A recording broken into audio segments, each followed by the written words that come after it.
welcome back. This is, of course, a Raya episode. Early on, we had a chat with Grab. Today, we're going to continue on our conversation with TNG Digital. Joining us is Ignatius Ong. Ignatius, how are you, brother? Good. Doing well. So how are you celebrating your first day of Raya, second day of Raya, all that? I celebrate all festivity in Malaysia. So Raya will be the same, a little bit different this year though. I'm still going to get my rendang and all that, but it's going to be within my own family. Hey, I just want to ask you about your service. TNG Digital is, of course, one of the bigger players out there. In fact, there's something of a self-e-fitment center, among others. Let's talk a little bit about TNG per se. Over the past few months, in Ramadan in particular, and what do you think will happen in the near future? With a couple of things that we have done, and we have pivoted quite a little bit, especially when COVID-19 and then the first MCO started in about mid of March. We have been more focused more on the online channel, and I think whether we were working with the existing online service provider is one thing. One of the other things that we have done quite drastically and quite a lot is that we have tried to stitch together some of our offline merchants, especially the micro SMEs.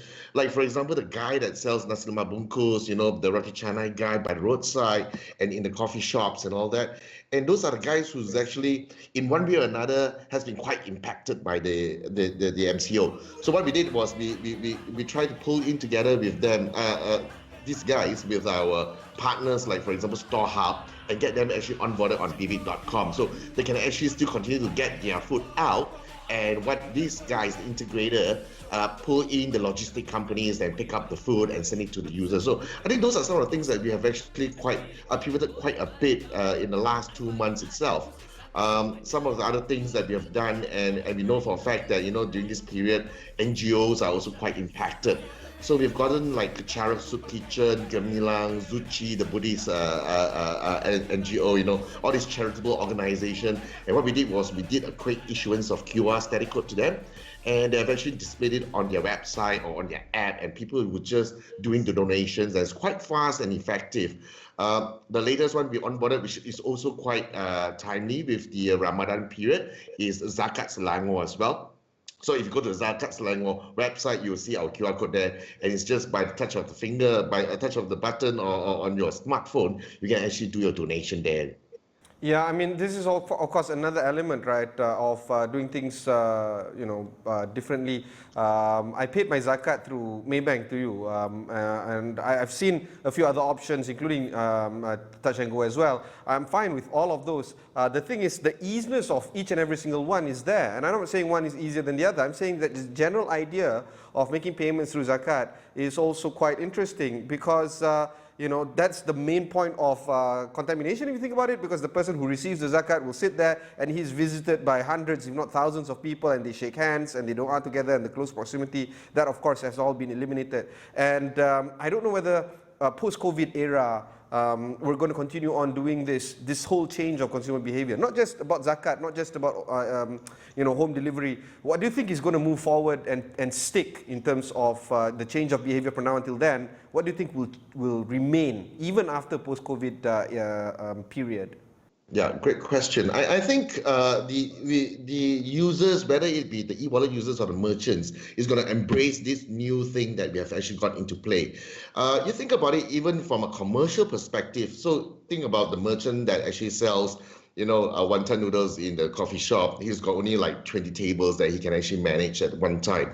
But having said that, now with getting them stitched together with a logistic company, they actually have now expanded his scope quite a bit, and top line revenue is going to come in at least 1 or 2 folds more. So I think it's going to continue to, the merchants definitely going to embrace this. The NGOs are loving this new stuff that we are doing, and making it more convenient, and people getting to do what they need to do from the comfort of their own home. So it's going to stick. I think one of the other things that we are also talking very closely with, especially like Ministry of Finance and one way or another also Ministry of Health, is that we want to restart the economy as well. So I think the physical stores will continue to thrive, I think we need to really get people back onto the street, but only when it is safe to do so.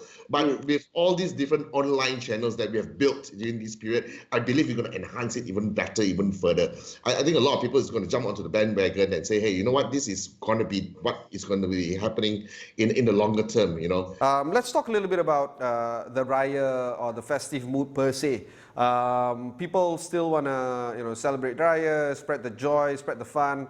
The idea of duit Raya has been, immortalized since time immemorial. But we can't give the duit Raya packet outright. We can't give the ang pao these days outright to children. We are spreading diseases or risking of spreading diseases doing so.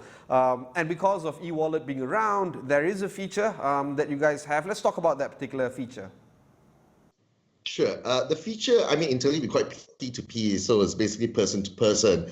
But what you will see on our app itself, and we have actually just done a bit of a change onto that tile that we have. It used to be called transfer, but because it's festive and we are Malaysians, so that tile is now changed to a ketupat in green color.